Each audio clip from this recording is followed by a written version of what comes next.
The station where our veterans' voices are heard. MBR Talk. Hey, thanks for tuning in. Welcome, Quack. Program are those of the speakers and do not necessarily reflect the views or positions of any entities they represent. Find us on the web at mbradio.us. Ah, there it is. You tuned into the Farron Dozier Show on nbradio.us, Tech Talk Edition, and Live Sports. Catch me here Wednesdays at 4 p.m. Pacific Time, only on nbradio.us. Shout out. How did I do? Was that a good take? That might be okay.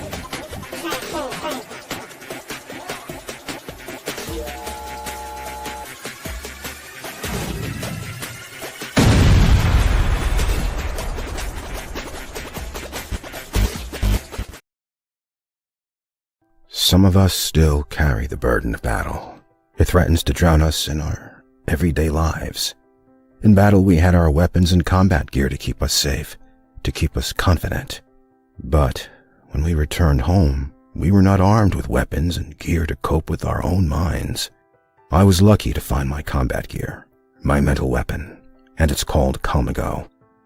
Calmago is a drug-free device that allows you to achieve calm in less than 3 minutes. In moments of anxiety, stress, anger, panic, or insomnia, not with medication, but rather by activating the parasympathetic nervous system through breathing regulation and multisensory stimulation. A recent study has shown that Calmago decreases PTSD and anxiety levels in veterans, helping those who are suffering and having a long-lasting effect. Visit Calmago.com to learn how you can get Calmago through the VA or with a special veterans discount code.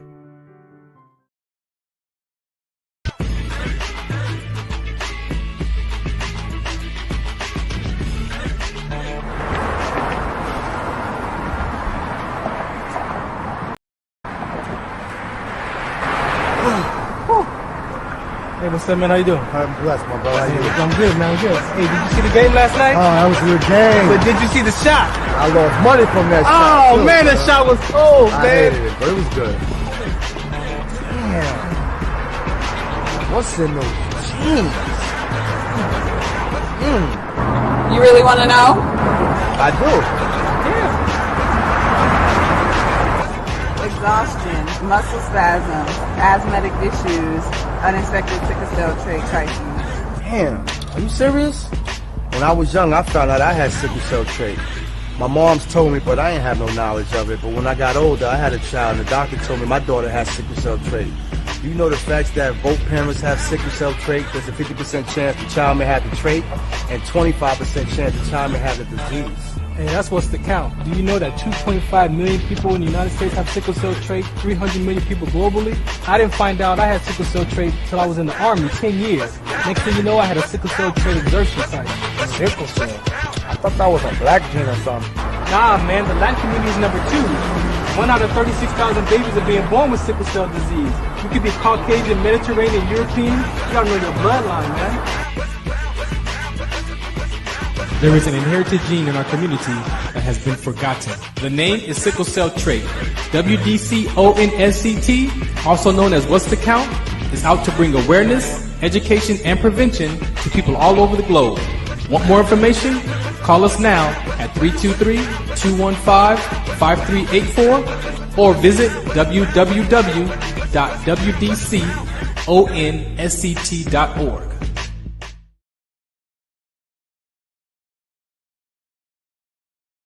Zetovia salve, made from natural and organic ingredients, good for inflammation, poor circulation, hemorrhoids, yeast infection, lip sores, dry coughs, eye pain, minor cuts and bruises, and ready to purchase at botanicaherbalco.com. botanicaherbalco.com. botanicaherbalco.com. All right, welcome to another episode of the Farron Dozier Show, Trench Talk Edition, right here on MB Radio. What can I say? Glad to be here. Appreciate MB Radio. They are giving veterans a voice. As you can see, this is a very important conversation that we're going to have today. If you've been checking the social media, you check the YouTube description. It is what they say is Men's Mental Health Awareness Month. And that is a conversation that is very near and dear to myself after some of the things that I just discovered about myself in the last 15 years.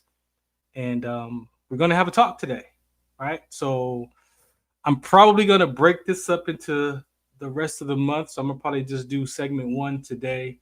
And then next week, do segment 2, 3, 4. And that'll take us out for the month of June. I think it's not that I think, but it is too much information to try to put in one episode because there's so many layers to this conversation, right?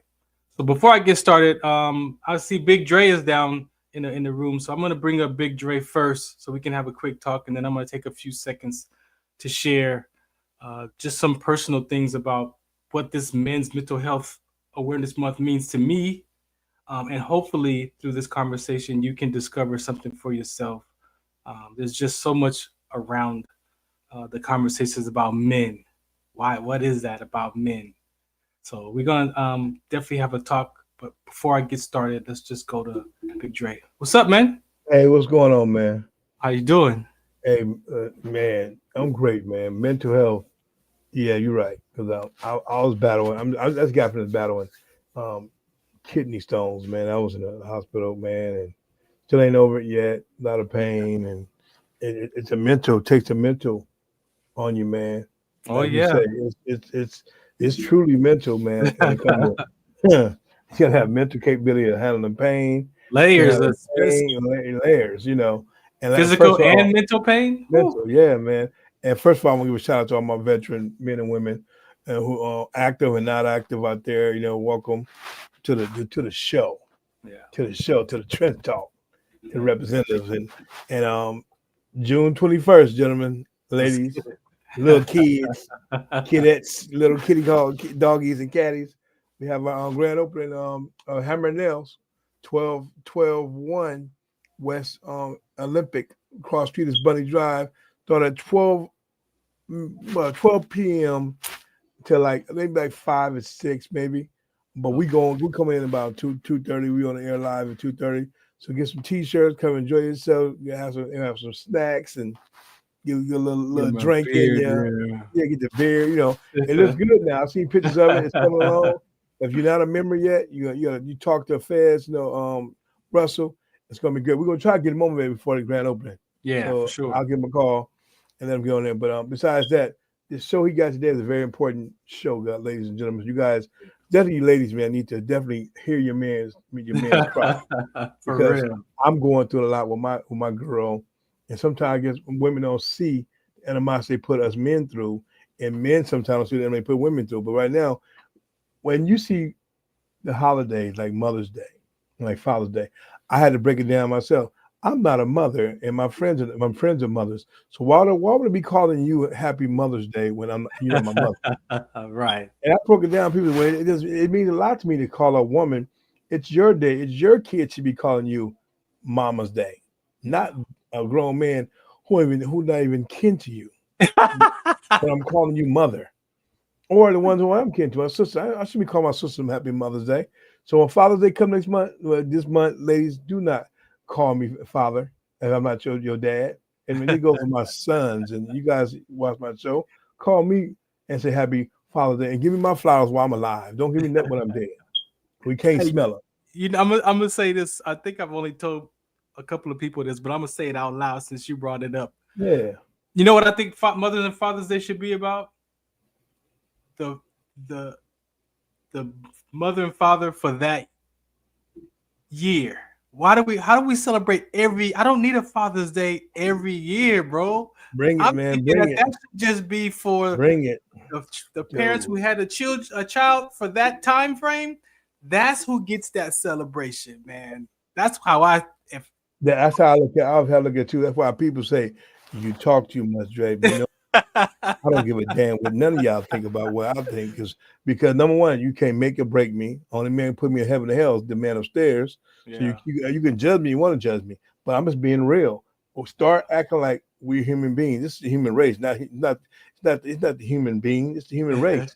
We have these problems now because we have problems with Pride Month. Hey, I don't knock what a man and woman do, but I tell you about all the time. When you get mad, your mental as a man who hides behind a purse or whatever you hide behind, a women who hide behind, a boob band to keep their chest down like a dude.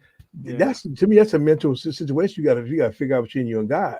Yeah. I can't put you in heaven and hell. I don't want people to think that I'm bashing against pride people. I'm not. Whatever you want to do in your flavor of life, you do it. Yeah. Anyway, when judgment day come, you and God handle that. Yeah. I'm not gonna be saying, well, you just wrong. But it just confused me sometimes. I was talking to a friend the other day, and she's a stud. And I asked her, y'all don't like men's private parts, but why do y'all walk around with men's strap-ons on? And it was kind of weird to me. And she said, she looked at me like with a stare, and she said, you know what, Dre, you so funny. I can't answer that. I said, I know you can't. I'm confused too. I've had a sister. I said, well, if y'all don't like men doing things, penetration, why y'all walk around with strap-ons on your pants sometimes? Yes. And it blows me away. Yeah. So I said, it's a mental capacity of a man. Yeah. Why do men, and this is what my girl said, she said, she thinks because as a child, as a man, we have been beaten by police brutality and we try to hide behind a purse. That's what she comes up. I don't know where she get that scenario from. I'm not hiding behind no purse. That's a tough discussion, man, because there's so many opinions about it. Like you said, it's not for us as people to judge one another, but only that person can figure out what's going on with them when they're ready to look at that and tell the truth. We can break it down as a male and female and science and anatomy, but still people have opinions about that. Like it's just everything has an opinion about stuff. So. Exactly. Now, what I'm gonna have one last word before I let you go into your go ahead. era, and then I want to say this. Ahead, Mr. Dorsey said, or when they say Happy Mother's Day to fathers, or say Happy Father's Day to mothers too. That was another one that you hear. Oh yeah. People say Happy Father's Day to the mother. Yeah, that's kind of a twist because okay, first of all, you can't raise no boy into a man as a woman. It's hard to be a single mama having 3 sons and trying to raise them to be men when it's a man figure that should be there. If he's dead, he killed in an accident or just died or just left the kids. Yeah, I commend those moms for being heroes, and that's a mental capacity to state for their own self, teaching those men how to be men because you can't teach your boy. He asks you about sex. You're like, you trying to figure it out. But hey, mothers, if y'all hear me, your single moms, just have a strong heart and just let them know. Don't bite your tongue with your son when they're 8, 9, 10 years old. Tell them the truth. Don't bite your tongue. Tell them about the private parts of man and woman. Let them know what's regular and what's wrong. I have a nephew who's 7 asked me, when is it okay to have a baby? He's 7 years old. What, bro? Like I said, I get it because after I peeled off my layers, I was like, what was I thinking about as a 7, 8-year-old doing stuff and listening to that kind of music? Like a lot of things I looked at. But go ahead, what you want to share before we? Yeah, it was. Now, this is a Gabriel Cannon exercise he did. Gabriel, shout out my boy Gabriel who did my documentary for me. This is Nick's brother. Gabriel is an individual, the guy called the opposite of the Cannon brothers. It was like they all Hollywood stars and they very wealthy family, but he was always the black sheep of the family. Dark-skinned brother, the dreadlock. He won the show called Claim to Fame on CBS, Hulu with the Jonas Brothers. It was like family people who were relatives, and he ended up winning the show. And I predicted him to win the show. And he said something. It was amazing to me. We was talking one day. I said, when it comes to men mental, we got a friend's house, and he says, when you meet a person, shake a man's hand. You look at him with a certain look. You shake his hand with authority. When I say the proper way to shake, I always say have the elbow kind of high when you shake it proper. Then I tell you, shake your hand low to next to the body. And I say, no, my grandfather told me to shake your hand with the elbow at a certain area. You show that you have the power of manhood. How can you tell a man is a different man by shaking his hand a different way? So the mental of that is figured out before you do it. I'm gonna leave You know, with that. you know how they say some men shake their hands real soft. It's a soft like grip, this. and yeah, it's like, you know what? If that's all you got to focus on is a handshake, you got You way got more other stuff. mental problems. That's why I say You mental got state, way everything. more other So stuff going on. I'll be back for the end of the show, man. Say Yeah. bye Oh to yeah. our Oh yeah. fans We out coming there. back. We got Do your a guest thing, coming man. up too. So we got Mr. Dorsey in a little bit too, man. Thank you, All right. Big Dre. All right, I got you. All right. All right, here we go. All right, so again, I want to say thank you for listening in. This is the Farron Dozier Show, Trench Talk edition. I do want to just play something real quick before we get started. So let's play this.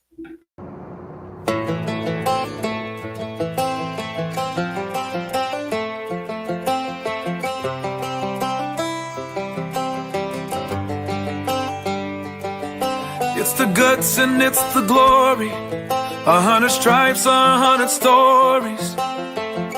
It's the Pledge of Allegiance on the 4th of July. It's them handwritten letters from home. It's them sleepless nights alone. It's his newborn baby he left with his wife. Mr. Red, White, and Blue, lay down, here's a line. Mr. Red, White, and Blue, for these stars and stripes. Hey.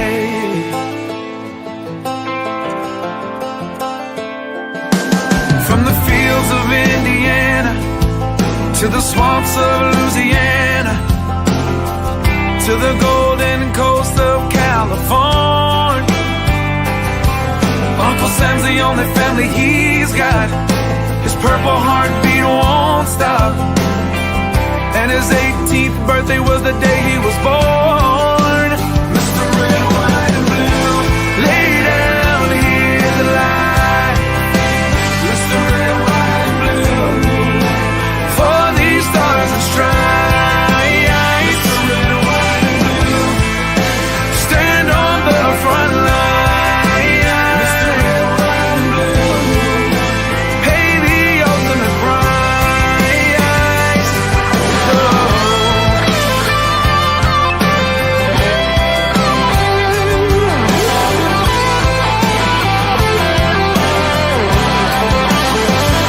He was the man of the house when he was born.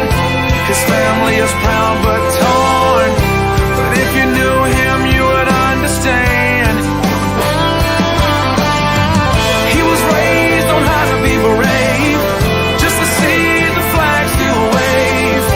And then he came home with only one hand. 'Cause Mr. Red, White, and Blue, lay down here to lie. Mr. Red, White, and Blue, for these stars and stripes. Red, White, and Blue, stand on these front lines. Red, White, and Blue, he'll pay the ultimate price. Red, White, and Blue, lay down his life.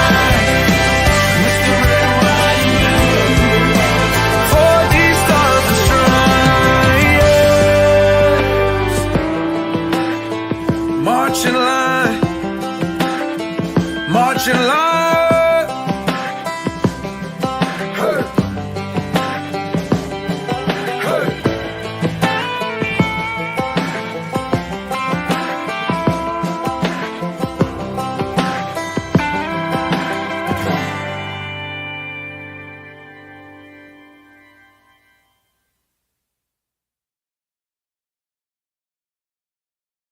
Opinions expressed in this program are those of the speakers and do not necessarily reflect the views or positions of any entities they represent. Find us on the web at mbradio.net. All right, welcome back to another episode of the Farron Dozier Show on MB Radio. Make sure you go to mbradio.us and check out all the other shows. We also have an app too, so you have multiple ways that you can view all of the different veterans here and people who have their different talk shows on this platform. Again, they're giving veterans a voice. First responders, we have a mixture of our culture of people here on MB Radio.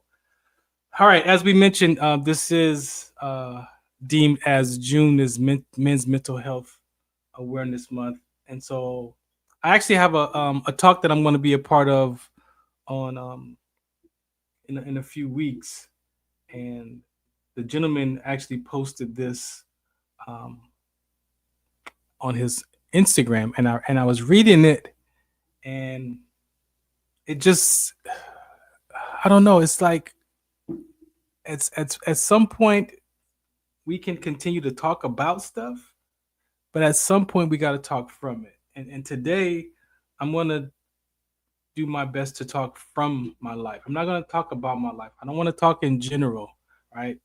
Because what I've discovered for myself is you can't get a level of freedom if you're talking about it, right? It sounds a certain way, it comes with a different opinions, but I'm going to tell you my life. I'm not a therapist. I'm not trying to be a therapist. I'm an advocate. I'm a patient advocate for a couple of conversations for my health and for this mental toughness, I call it. I can even call it low mood stress sometimes, right? Because it just depends. So for me, mental health has this label. It's labeled as mental health. But you have to be able to look in your life and figure out, what does that look like for you? What does that term mean to you? Right? And so again, I'm going to read these things that he shared because they just kind of made me just feel some type of way that I was like, you know what? I'm just tired. Just tired, right? Okay, so it says men cry, men break down, men get anxiety, men feel insecure, men get abused, men have emotions, men have mental illness. It's not unmanly to struggle. Let's support men. Let's encourage men. Don't belittle or silence men. Men struggle too, right? Now, that's not right or wrong, good or bad. And you may look in your life and some of those may resonate with you about where you are in your mental capacity or whatever that is, however you language your mental health, right? I like mental toughness because I was an athlete, played basketball, been 24 years in the military. I have a level of mental toughness. I knew that. I have that. However, that transition out of the service was something a little bit different that I had really never experienced before. Right? There was this some type of emotional charge that I was feeling that I just didn't really understand at the time. Today, 15 years later, I can articulate a lot of what Farron was dealing with. As we talk about today, segment one, part one is, who is Farron, right? And usually we answer with titles. You know, if somebody asks me who I am, I'll say I'm a retired Army Sergeant First Class. That's the first thing that comes out of my mouth. My name and my retirement status. That's very valuable for us who served. Hey, not everybody can get to the rank of SFC, right? So there is a level of pride. I cannot be a Mr. I'm not Mr. Farron. No, because I served in the military. So I'm a Sergeant First Class because we have Misters in the military that are officers, right? So in that world of military, we don't call each other Mr. or Mrs. unless your rank allows that conversation for that. So I'm a Sergeant First Class, right? Till I check out of here. The issues I had was my identity was trapped in that Sergeant First Class, and we'll get into that as these shows start to unravel. So one thing I want to start with is, who is Farron? And again, I could give you all of these titles of what I've done, who that I say that I am as an activity of life, right? Because that's what we really describe from. If you ask a person, who are you? They're going to give you the list of their activities that they've accomplished. They're a doctor, they're a lawyer, whatever, father, whatever that is, right? Not right or wrong, good or bad, not at all. But for myself and who Farron is, I had to start to separate the two for me to get a better understanding of how I could even sit in front of you today and articulate where I'm at with who Farron is. And having to go back in time to really sit with my thoughts, my feelings, my emotions, all the things that list said that I'm sure most of us as men can relate to, even women, right? So again, we talk about men, but women aren't different. And even some conversations they say, well, black men deal with this and black men, well, yeah, we might deal with something a little bit different because of our culture or our background, but it really isn't different than any other white male, Hispanic male, Asian, Indian. We're not different as people. We all have the same thoughts, the same concerns, the same worries about life. We're not different. Now, how we respond and we react could be different. How our environment taught us to articulate what we're dealing with in our conversations could be different. But as the human experience that I'm pointing to right now, not the activities of life, but I'm pointing to who is Farron when Farron shows up. That's what I had to get to the last 15 years. Who is Farron without the rank? Who's Farron without being a divorced father of 3 daughters and a grandpa and a dog owner? Like, who is Farron without the broadcaster title?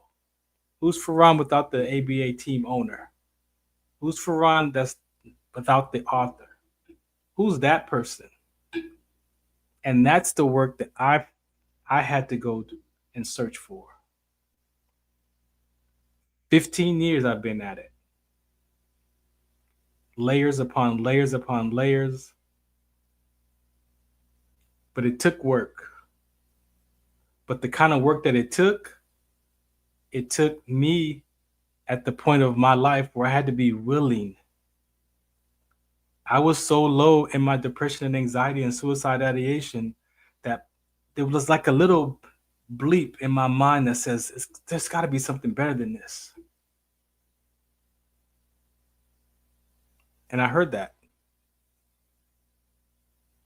But what heard that voice say that?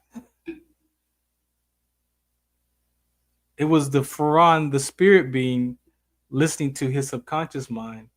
And a lot of those seeds from church that was planted in my heart that I knew better. I heard better. I was raised better. I was taught better.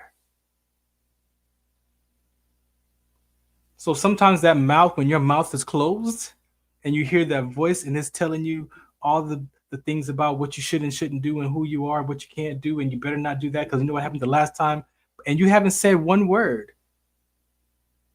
But you're observing. Who's observing all that conversation? That's the person I'm speaking to you.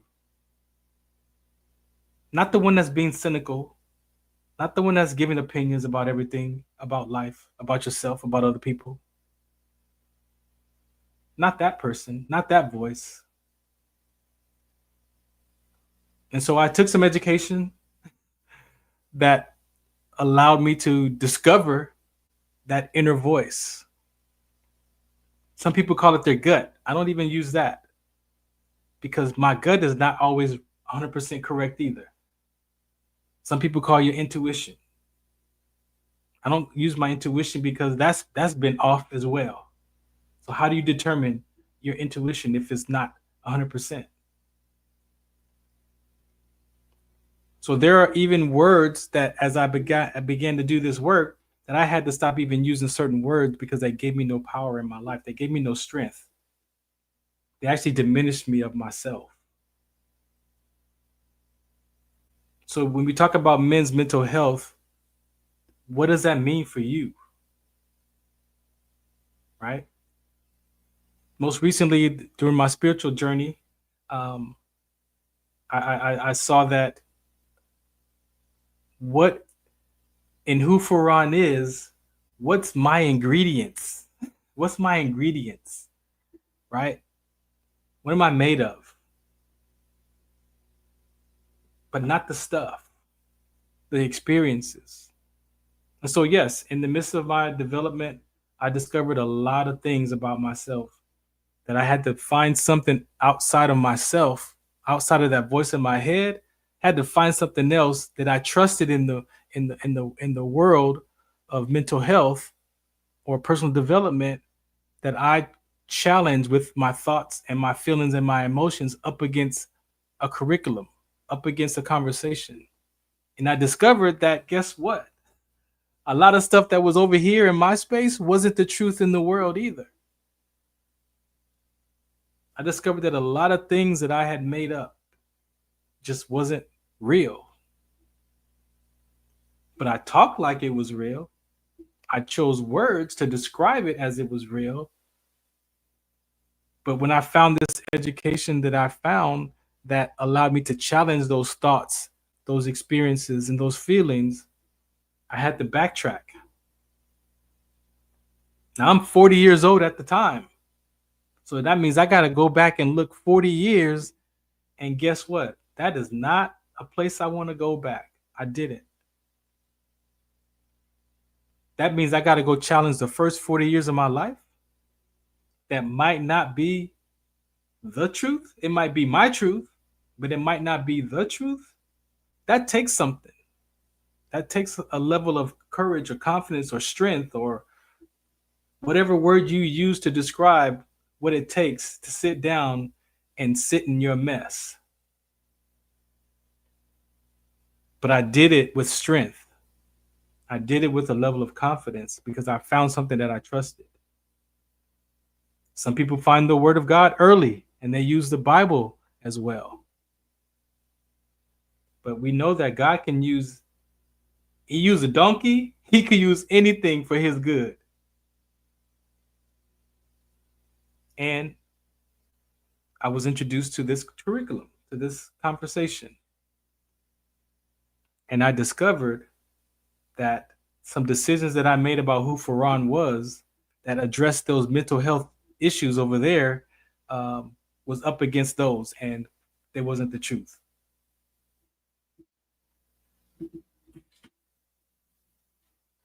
So are you willing to even look? That's the first part of this men's mental health. Are you even willing to look? Some people don't know who they are unless they have chaos around them. Some people don't know who they are unless there's some trouble going on, and that's how they show up in trouble. When it's nice and peaceful and quiet, the mind can't handle that. The mind needs to have some kind of drama, some kind of chaos, and that's not wrong. This is what me and Dre were talking about earlier. We don't judge people. We don't judge one another. So it's not wrong that you might need a little bit of chaos to feel alive. But what is that? What is that? That's my question. What is that? And so in this education, this is where I found who Farron is in the education that I challenged my life up against during my depression and anxiety and suicide ideations. I was ready to go. But I signed up for this class and I took this course. And in that moment of that first Friday of that class, I challenged a few stories. And what I got is that I made that story up.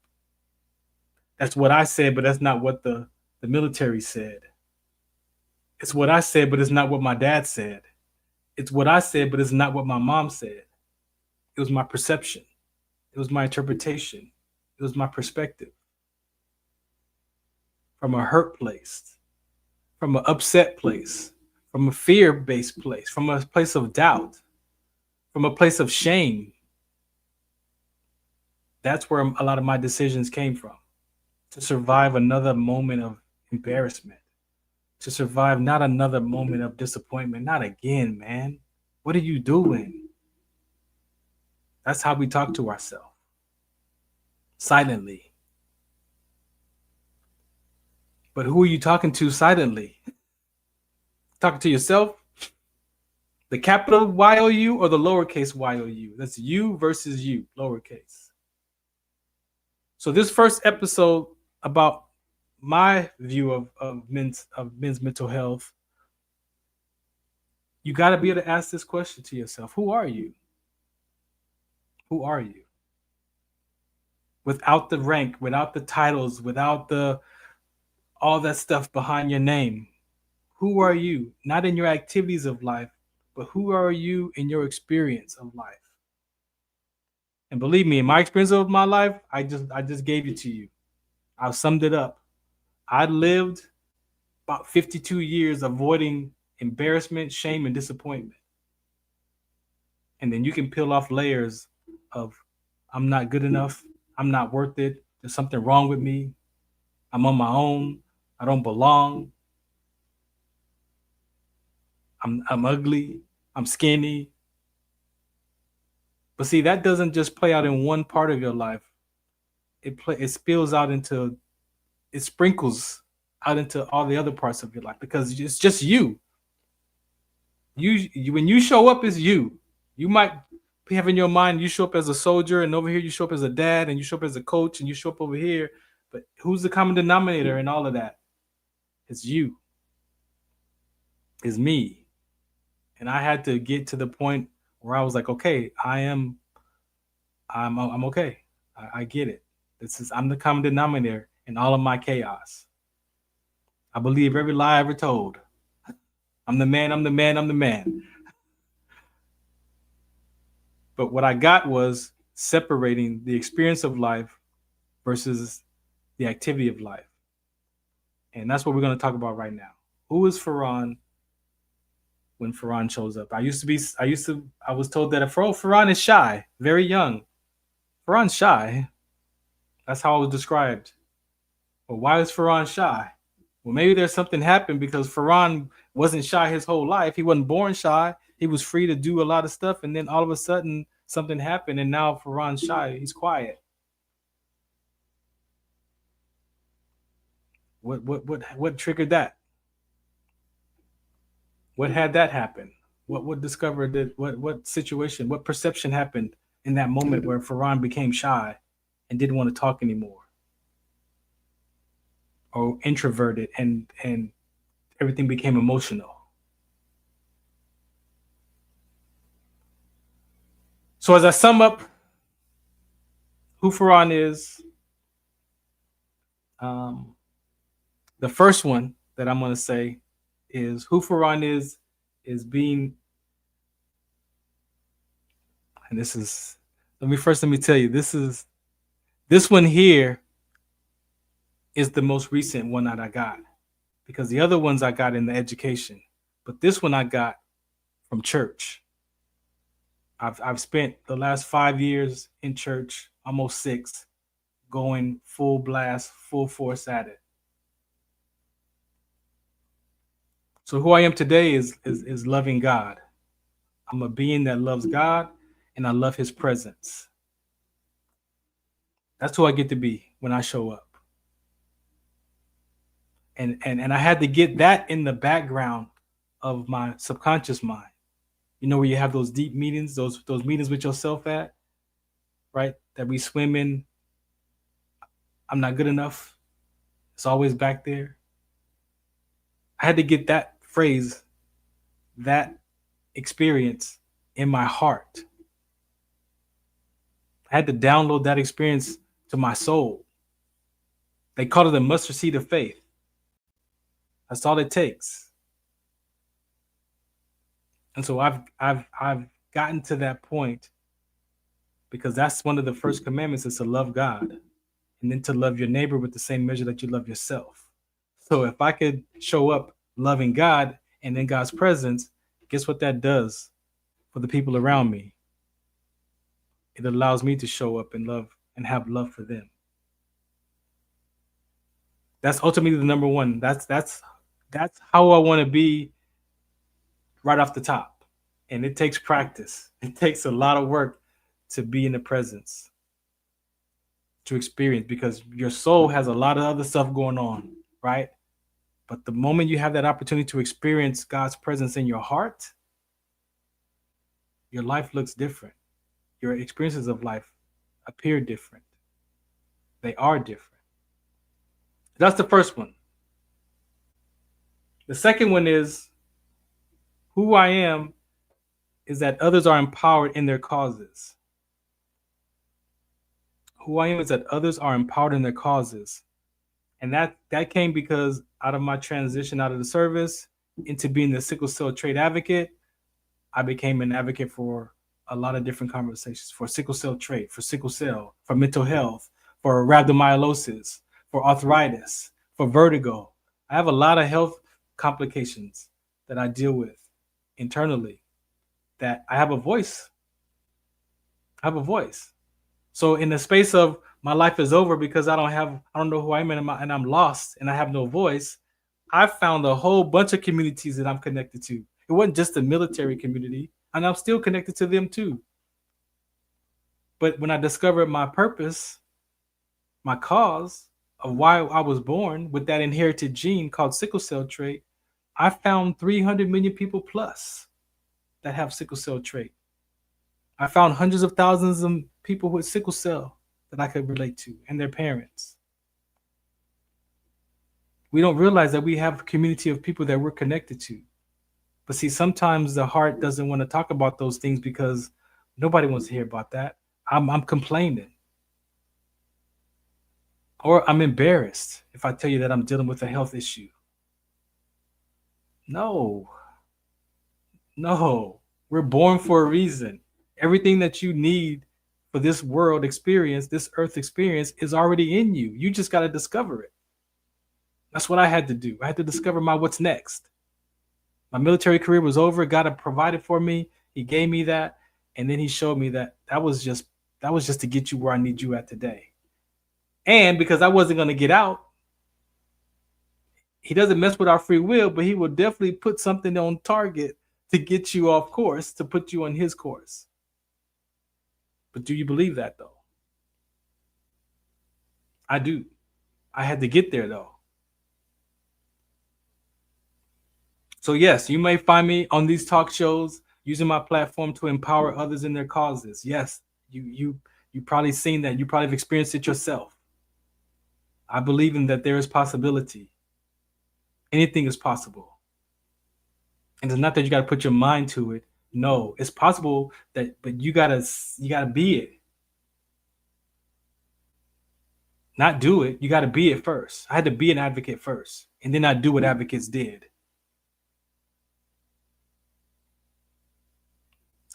I had to be it first. So we're talking about the being. Who are you being in your experience? The third one is, who Farron is that others see their greatness through my self-expression. That comes out again in my shows and who I show up to be. That others get to see their greatness through my self-expression. If my self-expression is this talk show, if it's the basketball, if it's speaking somewhere, if it's just having a conversation with someone, a stranger, you're listening to allow them to see their greatness. You don't talk down to a person. You don't have to agree with them because they don't think they're smart enough. You don't have to agree with them because they don't think they look good enough, or they feel like they're enough or not enough. No. So I want people to. I'm used by that people see their greatness through my self-expression, whatever my self-expression is for that moment when I show up. The next one is that others discover their peace of mind through their language. This is what we're doing today. I'm praying that you discover your peace of mind through how you talk. Because sometimes how we talk is our own trap.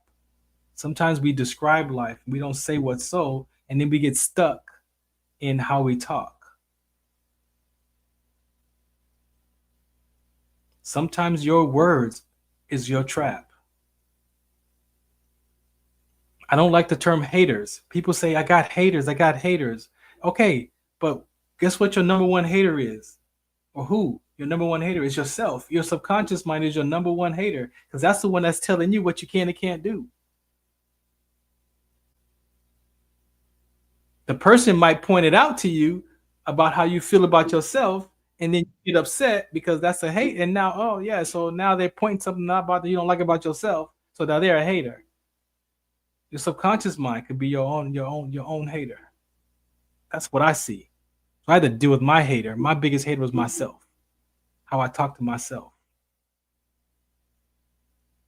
Also, who I am is that others are used by self-forgiveness. I got to be in front of you because I had to practice being self-forgiveness for myself. That hater I was talking about, that I hate, that in my subconscious mind, I had to deal with that was filled with 2-year-old issues, 5-year-old issues, 6-year-old issues, 8-year-old issues, 11. I can name them. 14. Like lotto numbers. I discovered all those different ages that, guess what? I made them up. I made them up about my mom and my dad. I made them up about my peers. I made them up about who I had to become to survive that disappointment. I made those up. So who I get to be is, when I show up, that you might experience some self-forgiveness, because I'm going to be speaking from that. Not about it, from it. I'll use my life experiences if I can relate to something. All while being here and here. Who I get to be is here and here. And that's here, H-E-R, in front of you here, and also here in my listening. I had to learn how to listen. I had to relearn how to listen. I had to practice. I'm still practicing it. How to listen. Not react, not respond, but to listen. That means I got to set my views aside, my opinions aside, and listen to the person that's talking, to make sure that I'm listening to what they're saying, because they're sharing their heart. They're sharing with their mind. They're sharing important stuff. But if I already got a response in my head, I'm not listening. I'm already waiting to respond, to react to what you say, because I got something for that. It's not, and that's not wrong. That's how we normally listen, to react, to respond. But did you listen? Did you recreate that person? Oh, so did I hear you say that you wanted me to go over here and do this like this and that? Is that what I heard you say? You can recreate that person's experience and give it back to them, to make sure that that's what you heard. If there was something that was like, I don't even know what you said. It takes practice, though. It's a skill that has to be redeveloped sometimes. And lastly, ultimately, who Farron is preparing for his eternal life. That's who Farron gets to be when Farron shows up, that he gets to prepare for his eternal life. All the stuff that I said up above, preparing for my eternal life, that's who Farron gets to be when he shows up. So I'm conscious. I'm conscious of who I get to be now, because I could say something and I could be right about it, but it might not be right for me to say. So just because you have the right to say something don't mean it's right. That's where your opinions get in the way. So all these topics about mental health, men's mental health, and we can't cry, that's your opinion. I cry at church. I cry. I don't have a problem crying. There's freedom in crying. But it took a lot of work. It took a lot of self-love, reestablishing my self-love, my own self-worth. Like, we might have to get back to that. How much do I love myself? I didn't love myself. That's what I would say. But then I had to put that in a cognitive behavior curriculum at the VA of mental health, and ask myself, how much do I love myself? Well, I love myself about 80%. So then I can't say I don't love myself anymore. Do you hear that? That's the language. I can't say I don't love Farron if I love Farron 80% of the time. So then what's that 20% that I don't love about Farron? That's where I got to go do the work, because that 20% is going to be my shield to you and the world, that you better not speak to that 20%. Because if you speak to that 20% that I don't like about myself, then we got a problem. So it's not the 80% that I love Farron. It's that 20%. So the same measure that I love myself is the measure I'm supposed to love you. So that means there's 20% of the time I ain't going to love you. I ain't going to like you. I'm not. Because that's a part of me that I'm still dealing with. But I had to get to the point where I recognized that that's where that was coming from. That my defense mechanism wasn't because of the person. It was because of how I viewed myself in that person. We're talking about mental health, mental toughness. All I'm saying is you gotta go find something, some principles that you believe in, that you trust, and put your life up against those. I found a personal development education. That was the first thing I found. I found cognitive behavior. I found grievance classes because I was dealing with death.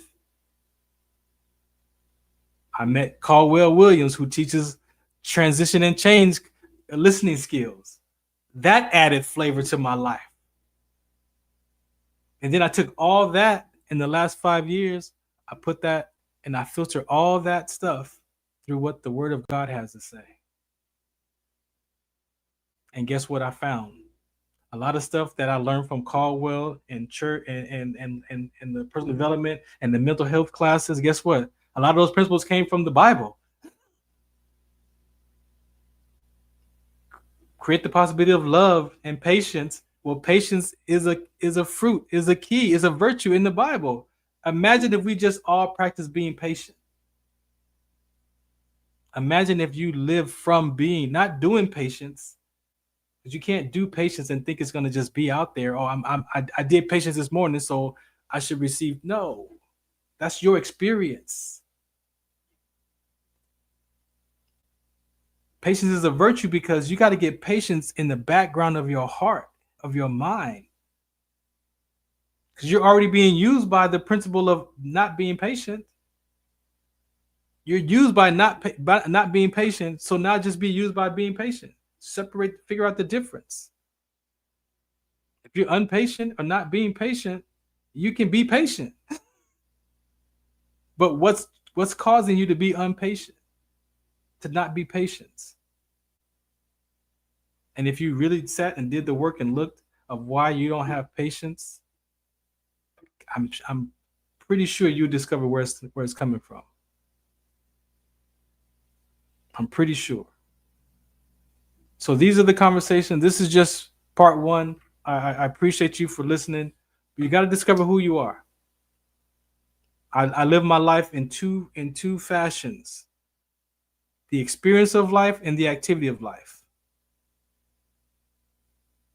I wear Nike. Nike say just do it. I'm sorry, Nike, you just can't do it. Because if you're doing it and you're doing it frustrated, your experience of yourself is frustration. You're doing it, but you're frustrated. You're doing it, but you're upset. See, we discount the human experience. At least I know I did. Because I avoided shame. I avoided disappointment. I avoided embarrassment. But that was young. I had no idea about shame as a child. I had no perception of what disappointment was. I know how I felt. I know what my environment taught me. Oh, you feel like that? Well, that's what that is. And they label it and they give it a name for it. And then now that's my memory. Oh, that body sensation is disappointment. I don't never want to feel that. Shame. Oh, that's what shame feels like. Oh, I never want to deal with that. But you can't avoid those. You can't avoid shame. You can't avoid disappointment. You can't avoid those. But you can definitely learn how to develop in those. And that's what we teach. That's what we want. That's what I want for you to experience. When you discover that piece of peace of mind, that first glimpse of it, man, I've been chasing this for 15 years. I've been chasing peace of mind for 15 years. And when I mess up or I say something, when I'm right and I know I'm right and I shouldn't have said it, but I say it anyway, I got to go back and clean it up. Your heart will tell you when you know when you do something to somebody. You know when you say something to somebody on purpose. You know it. But you'd rather be right. But when you're right, it removes the experience of love. Love is not present. When you tell a man you can't cry, you're taking away his experience. You're invalidating the person's experience. I think that's really what we do a lot of times, not purposely, but we invalidate each other's experience, and you can't invalidate a person's experience because you don't think that's how it should be. So we're going to get into some more of that on the next episode. My guests are here. I see you down there, Mr. Dorsey. What's happening down there, man? I see you. Yeah, so that's part one. Who are you? Who are you? Not in what you do in life, but who are you in your experience of life? I'm going to say this last piece before I go. I'm working on right now, and this is what's crazy, because I heal with my dad, I heal with my mom, and this next phase, I've heard however long it takes, a couple years, I don't know. Those other two phases were about 5 years apiece or so. So this phase here, I'm looking at my relationship with my peers. That's all y'all out here. That's the people I interact with, right? Because I do know that I have a peer age decision. About 14 years old, that one happened. Probably fractured earlier too, though. But the defining moment was 14. And I gave up being vulnerable. And I have to defend myself. That's why I can defend myself so well. I can cut you off. I can say what I need to say. But just what I got.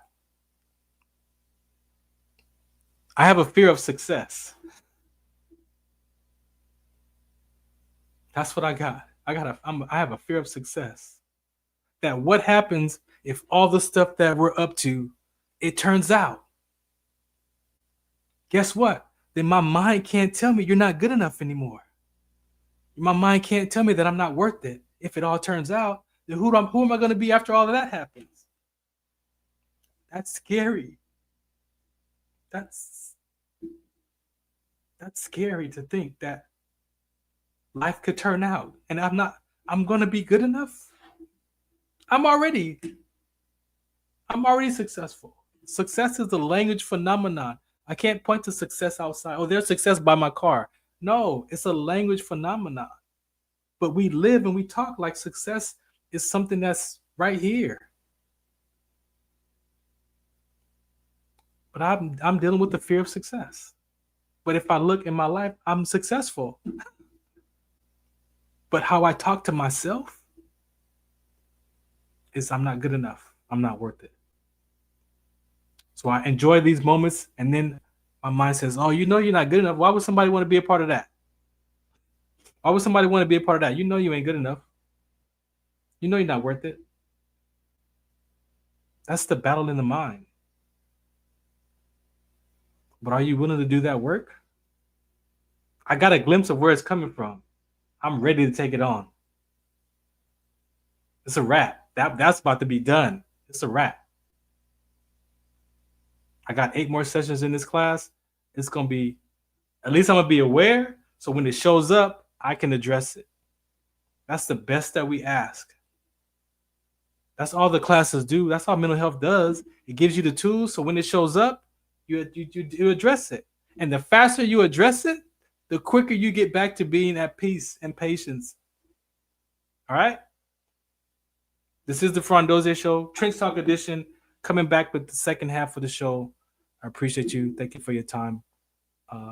In the words of Michael Jackson, Tito, I need some tissue.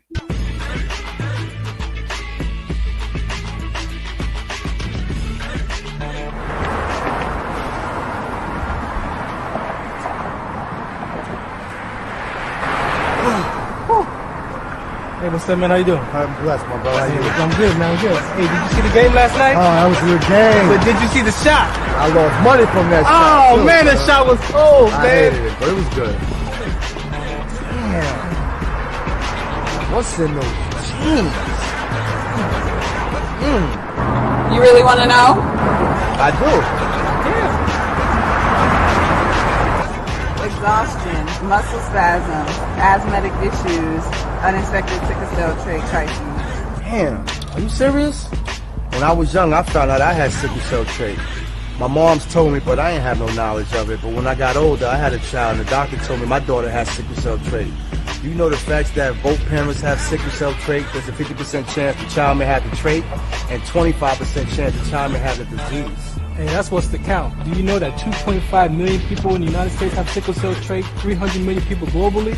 I didn't find out I had sickle cell trait until I was in the Army, 10 years. Next thing you know, I had a sickle cell trait exertion site. Sickle cell? I thought that was a black gene or something. Nah, man, the Latin community is number 2. 1 out of 36,000 babies are being born with sickle cell disease. You could be Caucasian, Mediterranean, European. You gotta know your bloodline, man. There is an inherited gene in our community that has been forgotten. The name is sickle cell trait. WDCONSCT, also known as What's the Count, is out to bring awareness, education, and prevention to people all over the globe. Want more information? Call us now at 323-215-5384 or visit www.wdconsct.org.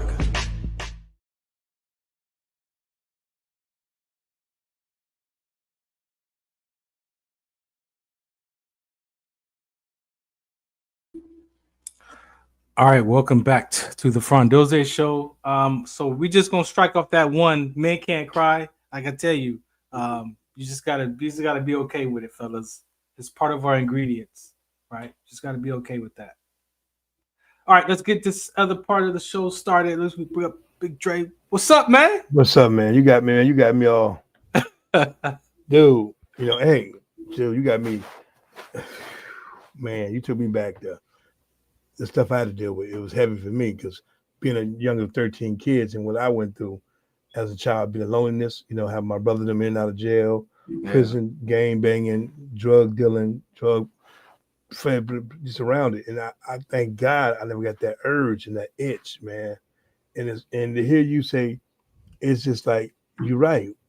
People, the world expects a lot from us black men. And the people don't understand that. Are black men, and that's why I love the brothers show. The two brothers came on 2 weeks ago. The men talk. Mm-hmm. This is why we got to have more of these outlets. I want to shout out to my boy Jay Adams. I'm sure he on there listening right now on YouTube. He said that's good that you brothers doing. So he's in the music industry. That's my dog. I'm meeting up with him a little later on. Cool. And it's like you're absolutely right. It's like when I first met Tyre, who finna come on. This man was a genius, and what we did is connect him to Professor. I call him Professor Conway, and the rest is what's been going on with him. He's on them to the world. The rest is history. He took a dream he had, and a boy go, and let a professor go. The PhD.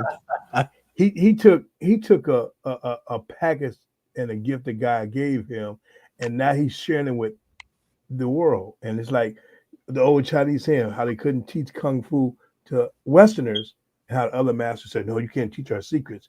What's a secret to something to evolutionize the world, to help bring peace, harmony, understanding, and healthiness to a person? Why would you want to block that?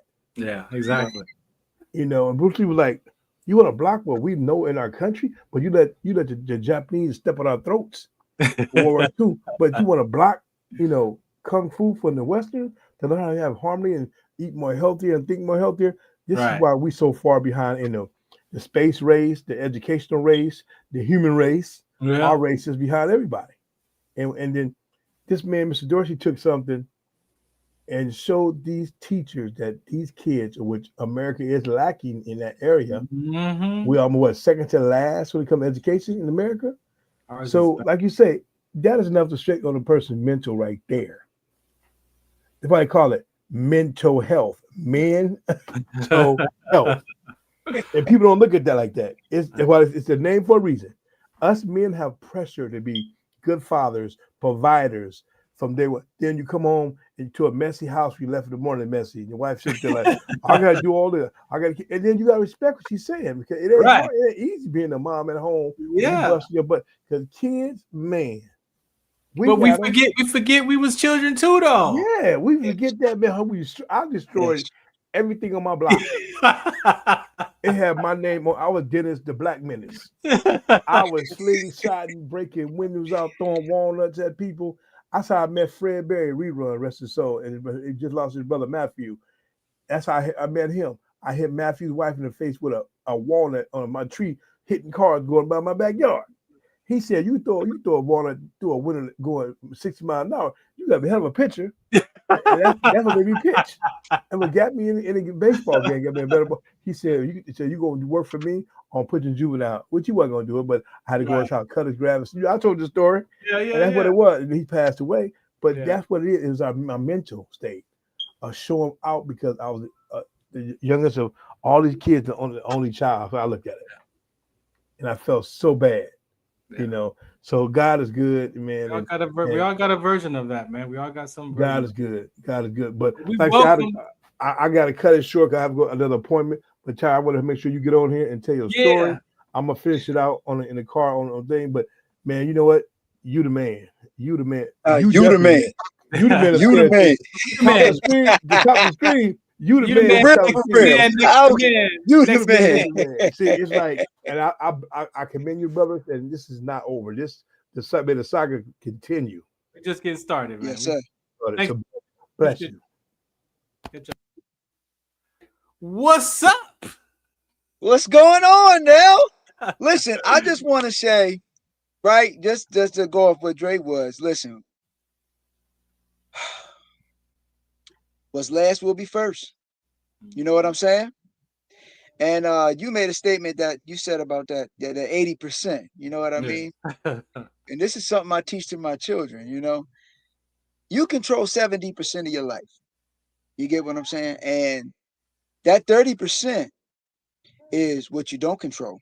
You get what I'm saying? That 30%, we're gonna break it down into tens. 10% is beyond your control. That's life in general. You know what I'm saying? And then another 10% is whatever you give out is going to come back. And that's pure truth. You know what I'm saying? And then that other 10% is just the path that you're walking in general. That's cause and reaction. You know, because you might be like, well, what about, you know what I mean? What comes back? No. There's seeds that you can plant, right? And it's working and you're not even present. You know, just like saying, let's say you made your wife mad, you know what I'm saying? And you don't know she mad. But 3 days later, you know, she come back with exactly how she feel. Like, oh, see, you know, and it might not come back in words. It can come back in your dinner. It can come back, and her mood has just now, it weighed on her. You know what I mean? But then you have that, you know, cause and reaction. That's that other 10%. So I feel that, you know, 30% of your life is beyond your control. And I've been working on my 70%. You know, I've been working on that all my life. And I understand that. And you was hitting them. Like everything that you were saying, because it's true. You have to go back and understand who you are. You know, when you're a child, you don't control your life. You know what I'm saying? That's people that has been that's people that may have dealt with some stuff, people that may have been abused, you know what I'm saying? Or whatever it may be. Or even not on the bad side of things, you just might your life is in the control of your parents. Your perception, that's what I'm saying. Your perception. Child's perception doesn't understand, but the brain is developing. So the brain is giving meaning to life all the time. Yes, sir. And I tell parents, if you don't fill that child's mind with as much truth about what's going on, so when they get older and start to reflect about what you said about that, they're gonna go and reflect back in their minds and be like, oh yeah, my mom or my dad said this. But if I go back and make my own story up, then I'm gonna go with what I made up, and what you said is not the same. So now there's the difference of relationship is not working. Yeah. And I feel like once you get beyond childhood and you become an adult, you got to take responsibility. You have to not blame your parents no more. You got to not blame your guardian. You got to not blame the things that has crippled your life. You still alive. You still breathing. And now it's time for you to understand, okay, where do I fall in this equation? Where do I really take back what I feel that I may have lost? I said something to a teacher, and it was a student going through something, you know what I mean? And I ain't going to get too into details, but you know, they was talking about calling the people. You know, they call people. And I said, listen, I said, if this student is not being SA'd, you get what I'm saying? Let them be. Because I strongly believe that the one thing you don't play with is people's children. Yeah, no, you don't play with people's children. And I don't give a damn if the parent is what you may consider a bad parent. You know what I mean? You got that parent smacking their kid in the supermarket. You got that parent that verbally abused their child. See, what people don't understand is that I'm a product of my creation, of my creator. You know what I mean? So allow me as a child to go through that, because no matter how you may think of it, I have to understand how fucked up my parent is. You get what I'm saying? I got to understand how good my parent is, because if I got a good parent, then that means I can do better. If I got a bad parent, that means I can see where I can do better. Because if you take away or you interfere with, children and their parents, and you're not just robbing this child of an experience. You get what I'm saying? You're robbing them the understanding of actually who they are. You get what I'm saying? So leave it alone. Don't play with that, because there's bad parents that'll take your life for their kids. You get what I'm saying? Oh yeah. So off that subject, It's a I fine strongly line. believe that. Yeah, exactly. It's a fine line. But long story short, you got to grow up. You know what I mean? You got to come to a point where you know that your life is your own, and you can't blame nobody else for the next steps that you're going to take ahead of you. And you're right about that. You got to be honest. You can't be lying to yourself, because that's the only person you're lying to. Yeah. You get what I'm saying? And I think it's even worse that when people are lying to themselves, you got to understand, if you're lying to yourself, what makes you think that people don't see that you're lying to yourself? Exactly. That's the other know part of that. And that's where you got to wake up and be like, be honest with yourself. Be genuine with who you are, and you got to take those steps back. If you 35, if you 45, if you 55, if you 65, and you're not the ruler of your existence, then you need to take a flashback, and you need to understand who you are, why you are who you are. Maybe you like going outside and you like partying because you were sheltered as a child. Right. Maybe you like eating out. You know what I mean? It could be good or bad. You have to really understand who you are based off of the product of who you became. That drive. What's driving you? What's driving you? A lot of the stuff that's driven is fractures. We're driven by our fractures. Avoiding, again, for me, avoiding that shame, disappointment, and embarrassment. You'll pretend like everything is fine for that moment just to avoid shame. But like you say, I still end up experiencing the shame. I still experience the disappointment. You can't run from it. You can't run from it. Yes, sir. But your mind thinks you can. It's protected it to survive, but no, it's gonna come back, and that's that 30%. You get what I'm saying? Like, people don't understand the definition of karma. Karma. I hate when people say, "Oh, I lost, something. This is karma from such and such." No. The definition of karma is what you've done to something or someone. That particular thing is going to bite you in the ass. You know what I'm saying? That kid you used to pick on, you know what I'm saying? Now you realize they own the company that you're trying to get a job to. You know what I mean? Or, it's just, that's real karma. It's not, I hate how people they living in a fantasy.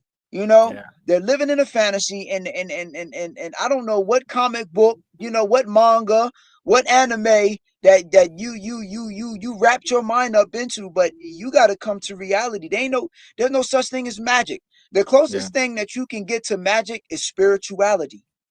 The closest thing that you can get to magic is your 7 senses. You get what I'm saying? And they say 6 senses. I know. No, it's not. It's 7. Because they say 6 senses, but you forgot spirituality. Right. Yeah, they leave that one out. They leave that one out. So even in the rainbow, they left out the 7th color. Yeah. Which is spirituality. Yes, sir. Yes, sir. So it's like you got to live on a realistic platform, and the more that you do, I think the further that you can go. You know what I mean? Like, it's like, if you know that you're a bad person, just understand you're a bad person. Because if you understand that you're a bad person, that's how you could probably help yourself. I tell people who fall in love all the time, don't love someone for their good qualities. Don't love someone because they're attractive. Don't love someone because they're financially stable. Don't love someone because they can give you a momentary conversation that, makes love to your mind. No, you want to love the things about them that they don't love about themselves. You want to love the things about them that gets on your nerves. That he fart at night. You know what I'm saying? Or that she picks her nose just in the middle of a crowd. Or, you know what I mean? That she can't cook that well. Love those things. You know what I mean? Because the things that you don't love about that person, is going to destroy you. That's going to destroy the relationship that you have with that person, and not just love in general, but your friendship. You get what I'm saying? I remember I had a friendship that I didn't ruin it, but I understood the damage that I caused, Of course. and we were good friends until, we went beyond what our friendship was based off of. Right. And then when we went beyond what our friendship was based off of, I noticed that I couldn't look at this person the same.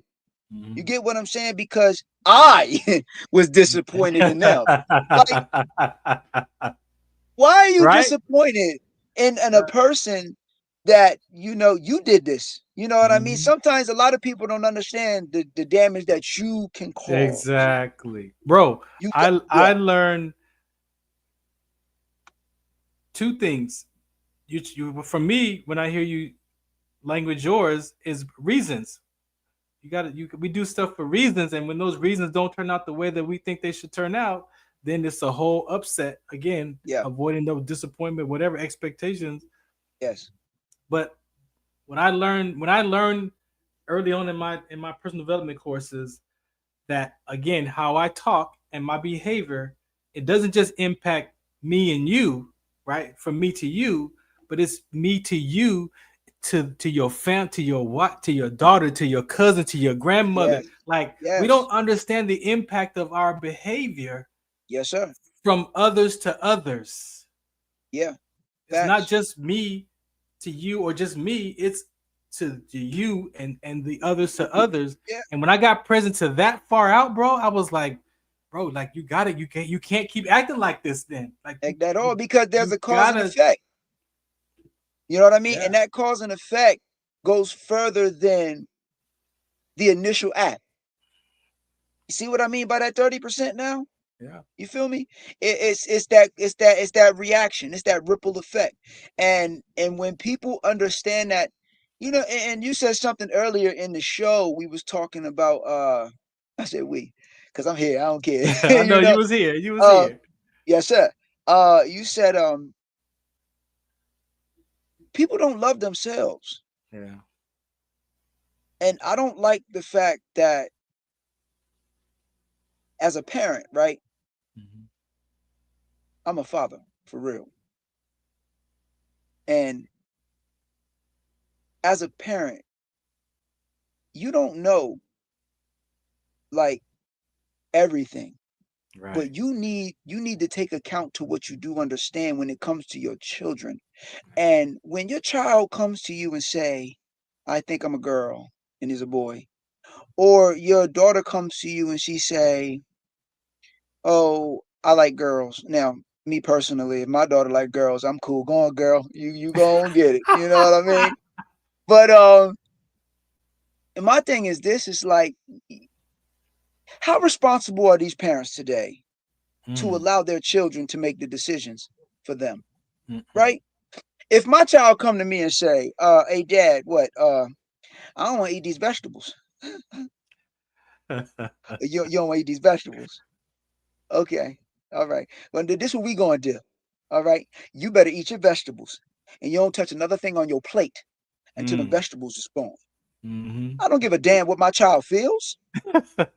You understand what I'm saying? Like, and now I know a lot of people are gonna be like, so you're referring to, the thing where my son comes to me and say, yeah, I am, because I don't care about a person's sexuality when it comes to who they love. Love is love. Like, I don't like that. I don't like how people try to make that ugly.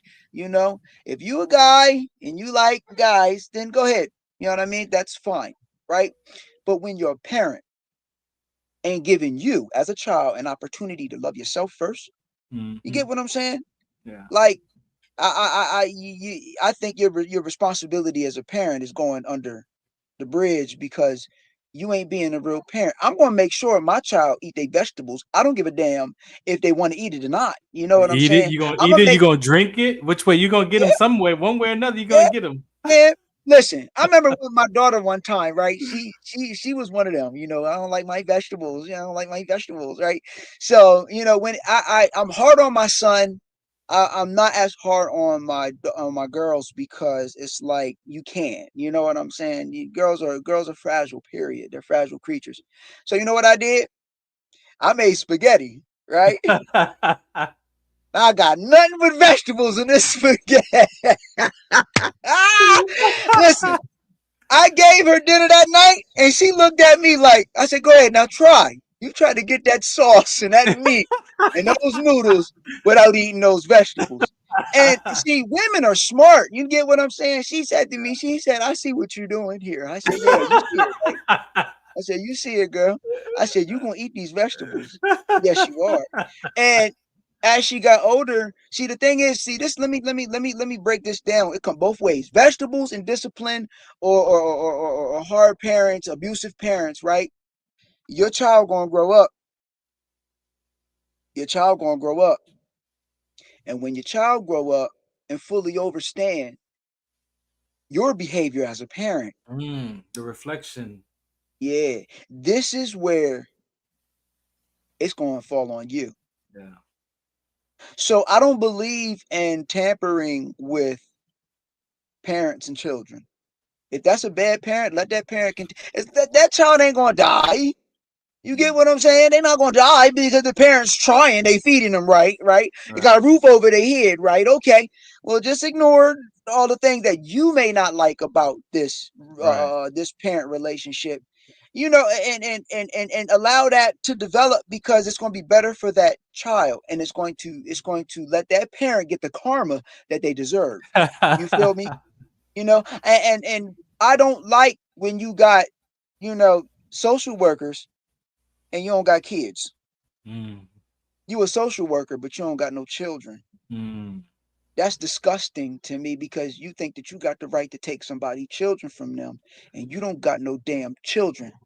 You Well, feel me? you know, people. I'm gonna tell you this. I learned this that sometimes we get jobs that is connected to our fracture. Nah, man, I don't care about that, bro. So they Fracture might my ass. become a social worker because they want to help children, but the heart ain't in the You right can't place. help a child.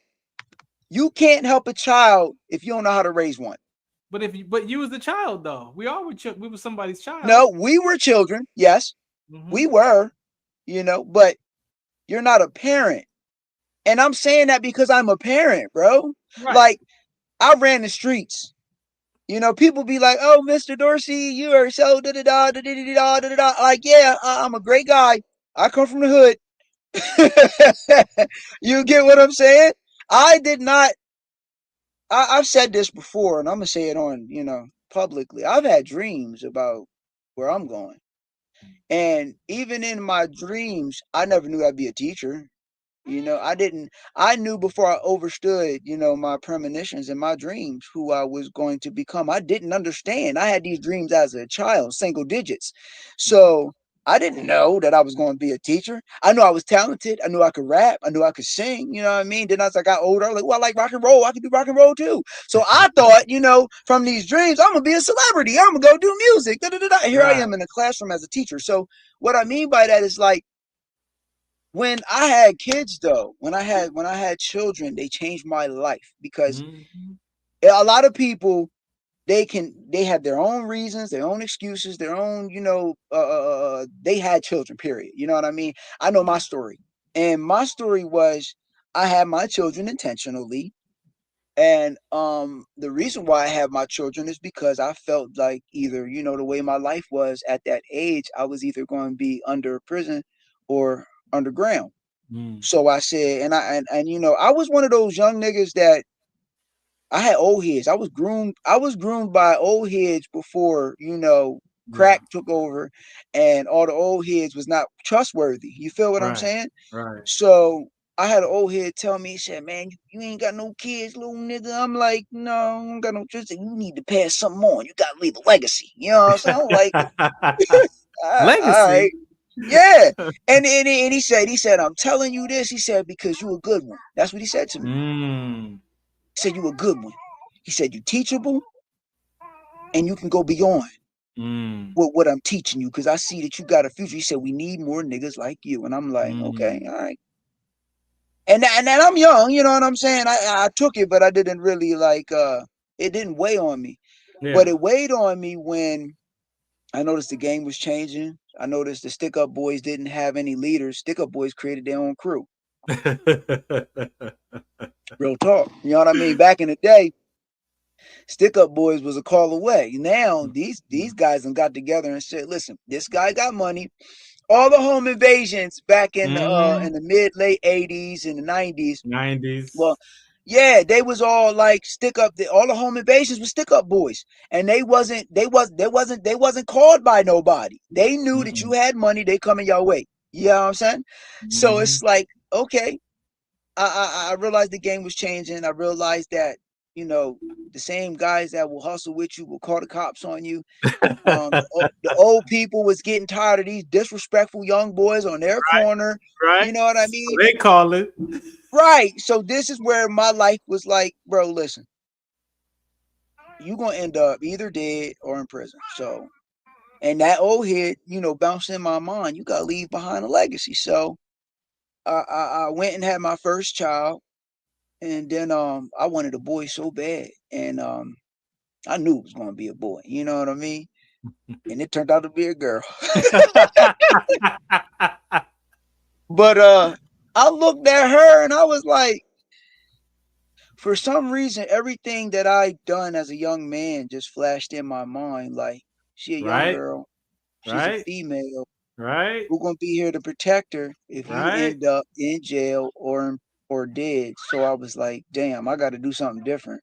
Yes. And when I started doing something different, I got my very first job as a construction worker, and I was bringing home $1,400 after taxes a week. So I was like, okay, this ain't better than hustle money, but I don't got to look over my back. I don't got to worry about police. I don't got to worry about nothing. And I started joining the working world, and then I started understanding the working world. And I was a creative young man. You know what I'm saying? I really like had ideas.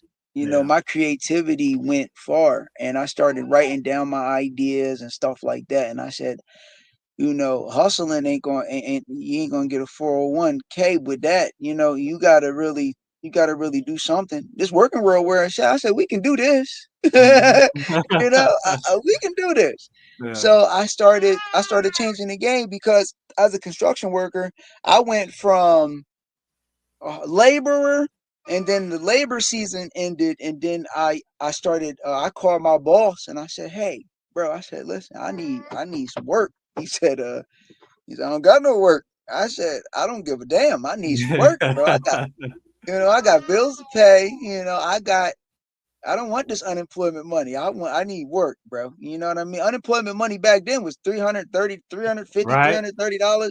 Man, what I'm gonna do with that? All I can do is pay my bills. Right. So he said, okay. He said, I got this flagging opportunity for you. I said, okay, well, make me a flagger. Man, I think I broke record. And I'm just saying I think. It's not a fact. But in 5 months, I went from being a flagger to being a manager / supervisor. You know what I'm saying? And it's because the person I was working under was like, he said, Ty, man, he said, you work hard. You know, he had no problems out of me. And from the streets, you got to understand something. Do what you told. A good leader make a good follower. I hate these dudes who like, I'm a leader. I can do whatever. I said, well, who you following under? What are you following that makes you think that you're a good leader? And if you telling me I don't follow nothing, then you ain't a good leader. You ain't a good leader. Yep. You know what I mean? So he was like, I like your work ethic. I like your energy. You know what I mean? You're an awesome dude. And then he told me, he gave me the drop. Go here. You might spend $60 to the most. You know, go get your flagging drawn and get your boss stuff. And so then I went there, became a boss. I got that in a day. And then I became a supervisor / manager. You know what I mean? And then when I got into the working world, it was like, I can do this. And then I was overseeing $1 million contracts, because these guys go to auction and they're auctioning for contracts. You know, I can get Mm. this road done, I can build this building in this amount of time. And then I was like, listen, I'm making other people rich. And then that's where I said, I need to focus that energy on myself. Right. Yes, sir. Before we get out of here, man, it is like I said, we've been talking about mental health, and I appreciate you sharing your story because, again, our upbringing is not much different, right? Yes, sir. And I found my outlet out of that system because in the '90s, bro, it was like, am I gonna make it to be 25? Like that was the marker. Yeah. And so for you and mental health, your spirituality, how does that when you see the term mental health, what does that mean to you when you see that term? I believe mental health is an excuse. Mm-hmm. I believe mental health is for people that don't want to take responsibility for what they really understand. You got to take responsibility for your existence. You hurt people. You heal people. And in between that, you got to find yourself and understand, like, what am I doing that's affecting people? And it don't got to be everybody. It's just the ones that you care about. Let's keep it real. It's the people that you care about. Why do you piss them off? Why did you lose a particular people in your life at one point in time? You know, is it your fault? If it's not your fault, fine. That's open and closed understanding. But if you know that you're wrong, don't just say, my bad, I'm wrong. You know, I'm not going to do it again. You know, no, No. you need to take responsibility for your behavior and Mm-hmm. not allow yourself to be this person that is ruined. You're ruining your own life. Right. You know what I'm saying? That's what I feel about anything, you know, when it comes to mental health. I now let me break something down for these people who be like, well, I'm mental health. Yeah, all right. Well, let me make you feel real low. I think mental health belongs to people that can't control who they are. Mm. I believe mental health belongs to people with one arm. I believe mental health belongs to people with brain deficiencies. I Mm. believe that mental health belongs to people with they were born a particular way that's beyond their control, and that's what Mm. the fuck mental health belongs to. If you can get up every day and you can understand what you're doing with your life, and Mm-hmm. you out here making a fool of yourself, that's exactly what you're doing, and you're Yeah. using mental health as an excuse. Mm. And for that right there, you know, I would like to just pull this in because there's a situation that's making people mentally ill, and that's people who are being controlled that can't shake what they're doing. You know, Mm-hmm. they can't shake that this system is Mm. making me angry, or this Mm. this system is making me sad or depressed because I feel like I have to be this way. Anything Right. that's controlling your life will definitely bring you mental health because that's beyond your control. Yeah. But if you got power of reason, if you got power of understanding, you're using it Apply as a it. fucking excuse. Yeah. Apply it. Yes, sir. That's my point is that we're being used by principles that are negative Yep. just as much as you can use those principles to be engaging and improve your life experience. And I'm pointing to not the activity of what you're doing, but your experience of yourself. Yes, sir. That's what I believe the disappointment, the shame, the embarrassment, the I'm nots, the mind gets in the way of allowing us to experience, hey, you know what? I'm okay. I'm not the greatest person. Like I said, I love myself 50% of the time. Okay, so then embrace that 50% that you do like, Yes. but then be aware of the now that you know what percentage. Yes. That's why I love cognitive behavior, because cognitive behavior, it made me grab my those thoughts. I understood where the thoughts were coming from, But that Right. education that I took didn't teach you how to grab the thoughts. They just said, be with it. Okay, I'm gonna Right, be right, with it right, until yeah. it passes. But then there's gotta be something like, yeah. So biblically it says you gotta capture those thoughts. Sir. So to me, cognitive behavior showed me how to capture the thoughts by how I said it out of my mouth. Oh, I don't Right. love Farron. I don't love women. But I was saying I don't love women since I don't know how long. Right. But in that You know that's moment a of lie, that and you know class, that's a lie. and that's a lie. But in the moment of that class, it was like, okay, how much do I love women? Well, shoot. I love women at least 70%, 80%. So then what's the other 30 to 20 that I don't like about them? Guess what? It still fell back on me. Because Yes, it was sir. the stuff that I was still dealing with about why I don't Yes, like sir. women. So it still had nothing to do with the person, the woman. That's the work that I believe that it's going to take, that you're pointing to get out of that rut or whatever that is about how you think about yourself, because you are not Honesty. just hurting yourself, you're hurting the people around, and they see you hurting yourself in the same fashion. Sir. So a lot of those topics that I read in the beginning of the show, that's why I was like, I don't agree with none of those, bro. Yeah. Like, you can't, a man can't cry, like all these, like, no, No.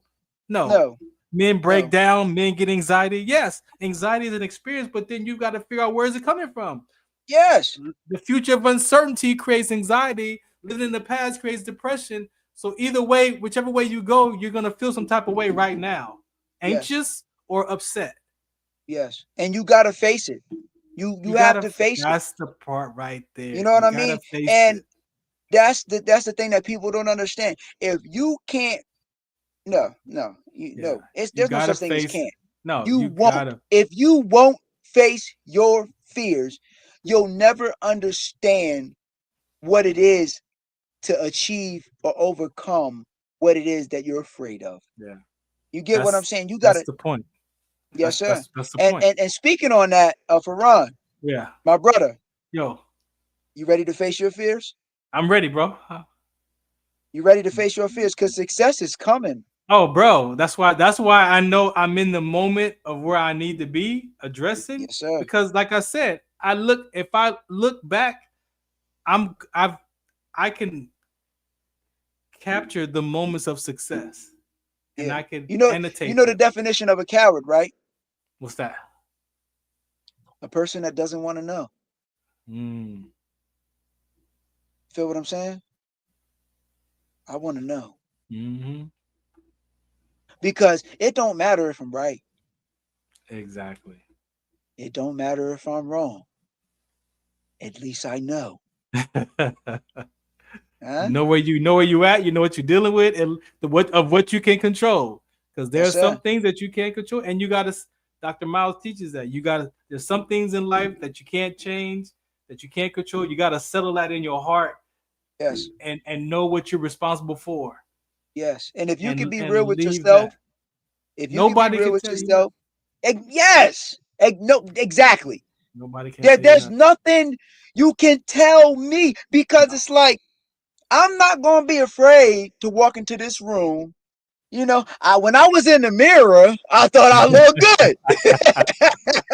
You know, I'm not gonna go in this room and start be like, oh, is my pants too high? They look like high waters. You did all that already at the house.